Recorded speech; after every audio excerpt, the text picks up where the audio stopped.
everyone, I'm Charlie Dawn and welcome to my library.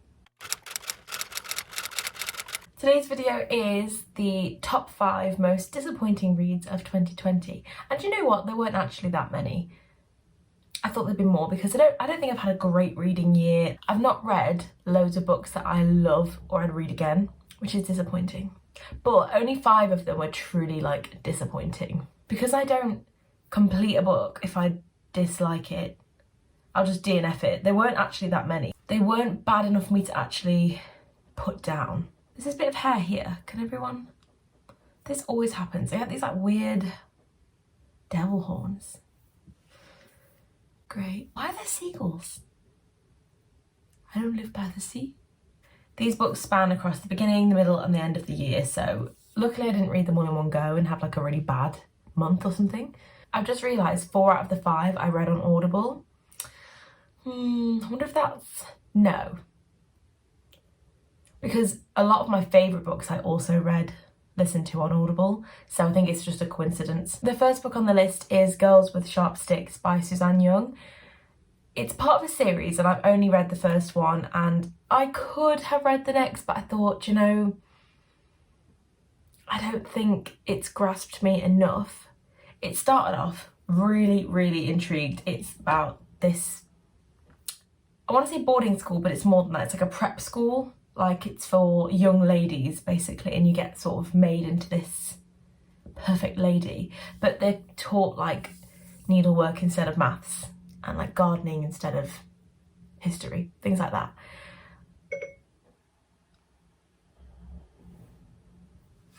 You'll need to unlock your iPhone first. I didn't ask you anything. Why would it respond to the word history like that? History. Oh God, I thought it was going to do it again. Very strange. I don't even have that. Hey Siri. I thought my phone couldn't do that. So, okay, please be quiet from now on. They go to this academy called the Innovations Academy. The main character is called Mina. It was interesting and then it wasn't. But I was too far in. I was thinking it could get interesting again, maybe. Do you know what? It was actually pretty gruesome at times. Spoiler for just a min. There was this bit with an ice pick and it was like a lobotomy. Is that right? But I clearly am an idiot. I thought an ice pick was like an icicle, like a long frozen piece of water. And I thought, what kind of weapon is that? And the way they were using it as well, I was thinking, this would be really cold on your hands. It would probably melt. And it wasn't until, I think it was last week, I saw it on TV and they said, oh, an ice pick. And I was like, oh, that's what an ice pick is. Clearly an idiot. All those pigeons mating outside my window. I wish they wouldn't. Also, this little dot here was just a little mascara mistake, but I've kept it on. I feel like an e-girl. Not really, but like Marie Antoinette. I don't know if she had one of those either. Yeah, so I think I was confused for a lot of it, but it turned out to be quite almost like sci-fi-esque, and it just didn't keep me intrigued. Not enough to read a sequel. I was kind of like, okay, that was a book. I don't need to ever see or hear again from it. I saw a review that said, Girls with Sharp Sticks, a feminist, iconic book. And I thought, I don't know if I'd push it that far. I wouldn't say it was saying anything other than women shouldn't just be in the kitchen, which I think, if you don't think that, then that's bare minimum, pal. This fly. Why are all the wildlife out to play? It's bloody winter. Go to sleep. It was interesting because there was a boarding school and it wasn't what you thought, and there was these girls and there was somebody trying to find out the truth and there was an ice pick. Oh, one magpie. Okay, what is happening here? I feel like I'm in a zoo. Find a friend, please. Giving me bad luck. It just fizzled. Right, there's a second magpie, we're good. They're gonna make friends. The second book is The Young Elites by Marie Lu. Another series that I won't be finishing. The only part of the book that I found kind of interesting was the end of it, like the epilogue. I think it was just a bit too young for me. I didn't realise until like halfway, a bit less than that in. I think I remember hating the romance, if there was a romance. It just felt a bit like, is anything happening here? Like anything that did happen I felt was boring. The characters were very flat, two-dimensional pieces of paper like this. Well, not like this because this is a 3D hand, isn't it? I feel like it was quite a long book, but it just disappeared very quickly and I thought, oh, why have I finished it? But then the epilogue, I was like, it made me intrigued, but I thought I can't. Oh. A pigeon like flew like down past my window and it almost was like it was coming in my house.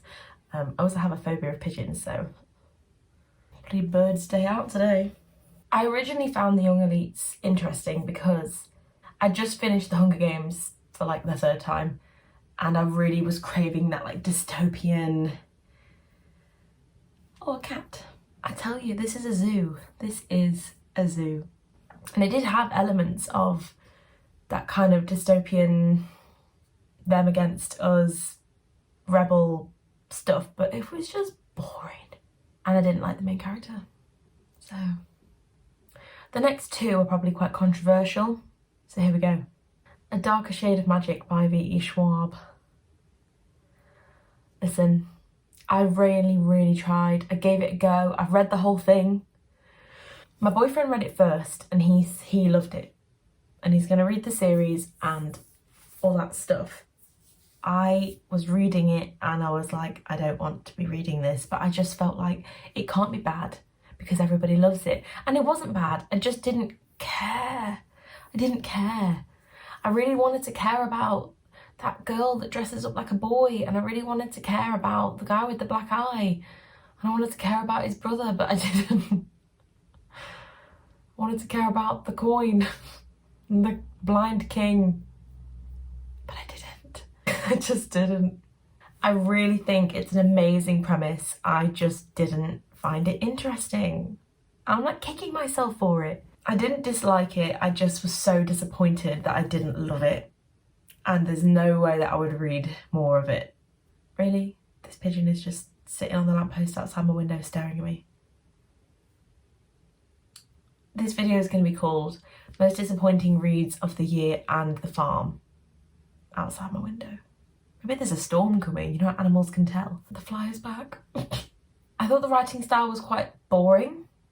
I didn't think much of it. It wasn't bad though. It just was like, here it is, here's the story. Here's the story. And it wasn't enough for me. Wasn't a fan, but I wish I were. So if you were a fan of that book, which you probably are, can you tell me in the comments why you loved it?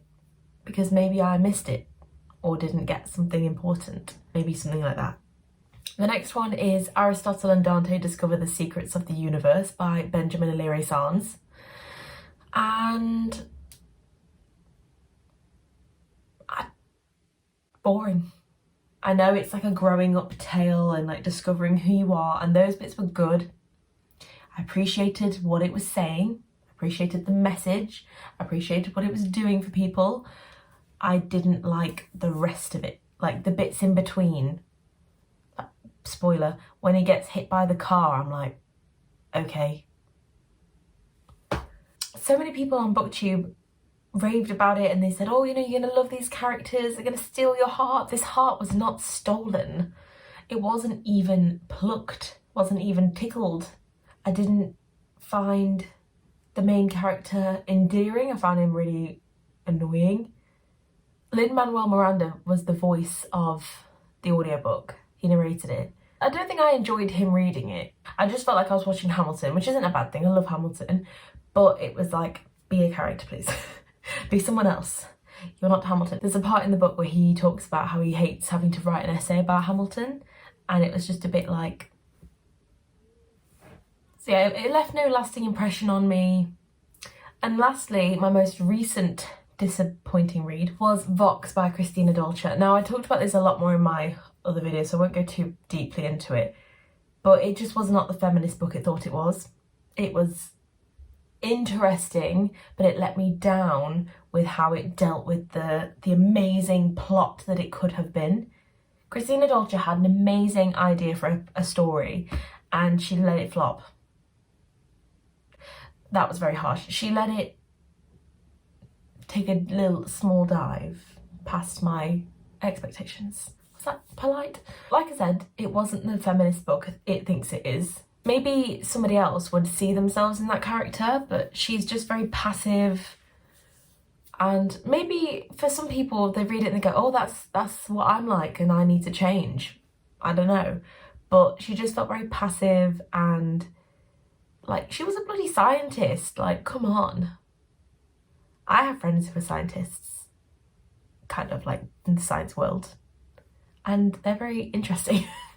Okay, spoiler. I feel like her personality trait was that she had an affair and that she hated her son. Also, the way she let her son speak to her made me sick. And as she had like 100 words to deal with, and telling your son off and using 50 of them isn't gonna work.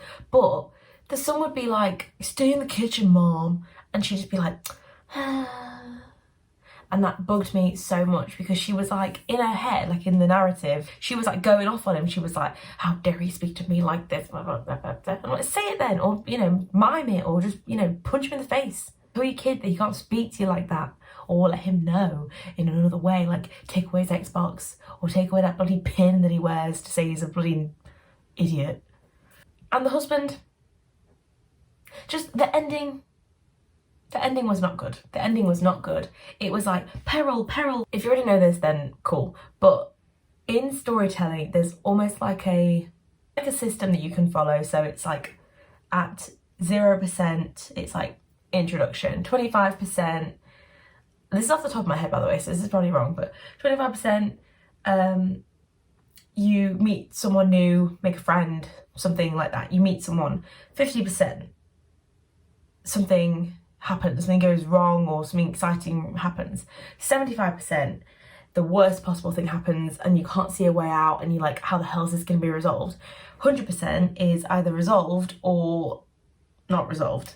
So it's either like they both die, or they fall back in love again and everything's happy and hunky-dory.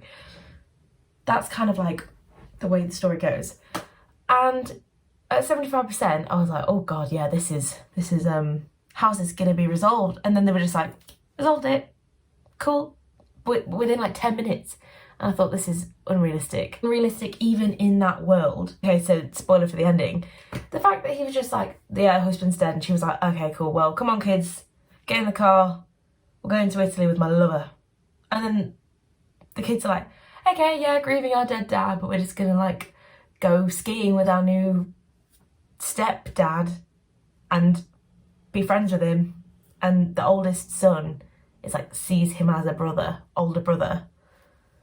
I don't think it would run that smoothly. The kids would be like, so our dad's just been killed basically to save you, or to help you, and in return for that you take us away from our home. I know the home was like not safe, to go skiing with your new boyfriend who you've been cheating on our dad with, who's dead. And she's pregnant, and the kids are all like, oh yay, new baby. I get babies are great, right? But like, if your dad has just been killed and your mum is pregnant with another man's baby, you might be a bit more like, oh, this might be a bit difficult to process. They're children. Like, the oldest is only like 17. The two boys are like 11, I think. And then the youngest is a little girl. Maybe she'd be excited because she wouldn't know the difference. The others would be like, whoa, this is a lot to process. They need therapy, not skiing. So I was disappointed, because I read books sometimes and I think, oh, the plot could have been... No, the plot itself, like if you wrote down the plot for someone, it would sound good, but the execution is bad. I might do a video on books that are just that, because I've read so many, where like if it was turned into a film or a TV show, it would be amazing. Would you like, I'm going to do it anyway, a video about books that would make amazing TV shows, because I am ready for that. So that was my top 5 most disappointing reads of 2020. I hope you enjoyed, and I hope you didn't find disappointing reads. Probably did, because, you know, how lucky would you be if you only read good books? So I hope you have a wonderful Christmas, everybody, and stay safe. Eat loads of food wherever you are, whatever you're doing. Hope you're okay. If you liked this video, give it a like, thumbs up thing. If you want to see more, subscribe to this channel, and I hope to see you next time in my library. One of my neighbours is just doing her bin.